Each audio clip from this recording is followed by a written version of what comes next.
الف لام میم ذالک الکتاب لا ریب فیہ، یہ وہ کتاب ہے جس میں کوئی شک شبہ نہیں، ھدی للمتقین، اور یہ ہدایت کا گنجینہ ہے پرہیزگاروں کے لیے۔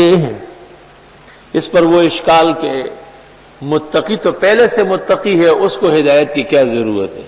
تو اصل میں یہ بدایہ ہے، یعنی متقی اس لیے بنا کہ اس کو ہدایت مل گئی تھی، یعنی سارو متقین لاجل الہدایہ، یا تو یوں کہیں یا یوں کہیے، جیسے میں کہتا ہوں کہ فضلاء اور علماء، تو بھئی وہ تو پہلے سے ہی علماء فضلاء ہے، تو اب آپ بات کو سمجھ لیں کہ میری بات سمجھنے میں ان کو سہولت ہے، تو متقی کو ہدایت لینے میں سہولت ہے۔ پرہیزگار آدمی کیوں حافظہ اچھا ہوتا ہے؟ اس کا دل پاک صاف ہوتا ہے، برتن صاف ہوتا ہے۔ عوام کا حافظہ کیوں خراب و کمزور ہوتا ہے؟ کہ اس میں الجھنیں، پیچیدگیاں، گٹھن، آلائشیں، قسم قسم کی آمیزشیں موجود ہوتی ہے، وہ تو پہلے سے بھری ہوئی ہے، اس میں دین کہاں سے آ جائے؟ ان کو پوری یکسوئی کے ساتھ، توجہ کے ساتھ ڈیوٹی، دفتر، گھر، کارخانہ، کام کاج، اولاد کی فکر، گھریلو خیالات سب ہٹانے پڑتے ہیں، اور یہ ایک جہاد ہے، ایک آزمائش کا مرحلہ ہے۔ اور طلباء اور علماء وہ تو اسی کام کے لیے پیدا کیے گئے، وہ تو خاص مخلوق ہے، اولئک حزب اللہ، اللہ تعالیٰ کی جماعت ہے، جیسے ہر شخص کی ایک جماعت ہوتی ہے۔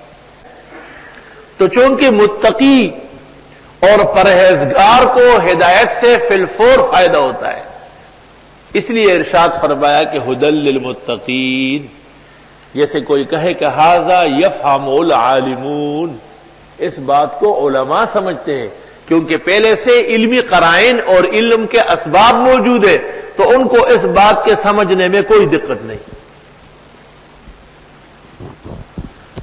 متقی، اتقا، یتقی، یہ اصلاً وقا یقی سے ہے۔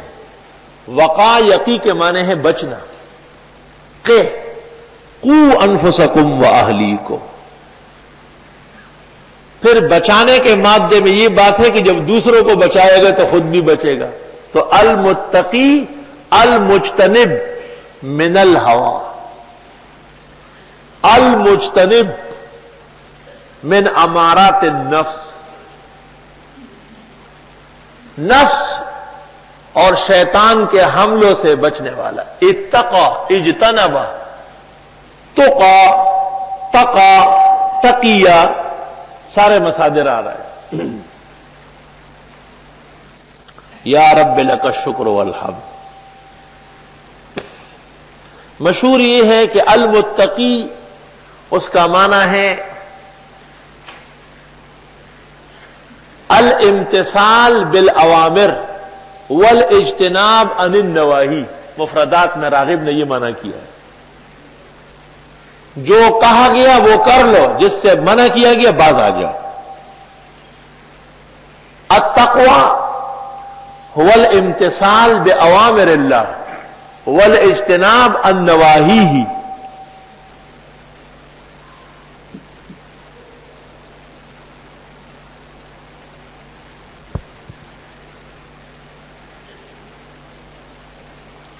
تقوی سے اونچا ایک مقام مانا جاتا ہے، کہتے تقوی کے معنی ہے ناجائز کاموں سے بچنا، اور ورع کے معنی ہے ایسے جائز کاموں سے بھی بچنا جس میں ناجائز ہو سکتا ہے۔ سبحان اللہ۔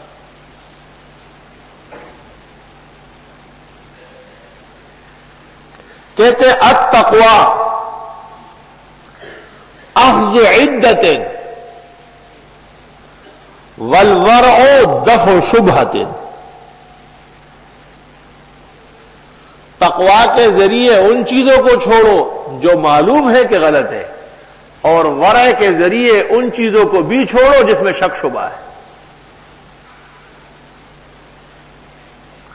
فالتقوی متحقق السبب، تقوی وہ جس کی وجہ معلوم ہو، والورع مظنون السبب، ورع پتہ نہیں، اگر جھینگا حلال بھی ہونا تو اندیشہ ہے کہ یہ مچھلی نہیں ہے، اس لیے ورع اور تقوی کا تقاضا ہے کہ اس سے بچو۔ مظنون السبب تو ہے،